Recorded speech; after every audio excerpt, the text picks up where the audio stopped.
Musikang Pilipino, Pilipinas.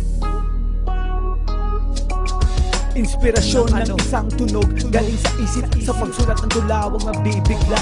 Sinubukan ng lumabas ng 2008. Nakita at naramdaman na walang sayang sa pagkinig na madla. Sa aming tatlo, utak ang kombinasyon sa ating nasyon.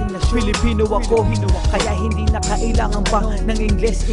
Kung hindi ka rin naman maintindihan na nakikinig, itaas ang bandera ng Filipino. Hindi ang nagpapanggap na nararamdaman kayo. Ang hirap sa atin ay naghihilakan pababa. Pero huwag mag-alala kung tingin mo may talento ka na ipapakita sa kahit anong profesyon. Katulad ngayon, wala akong hesitation sa paggawa ng musika, ng lirika, kasi ang dami na sa atin ay nagmumukhang tanga. Ito ang bagong henerasyon para sa ating nasyon, na itaguyod ang sabay ng Pilipino. Hindi na para maghilahan pababa, kasi ang dami na sa atin ay nagmumukhang tanga. Ito ang bagong henerasyon para sa ating nasyon, na itaguyod ang sabay ng Pilipino. Hindi na para maghilahan pababa, kasi ang dami na sa atin ay nagmumukhang tanga.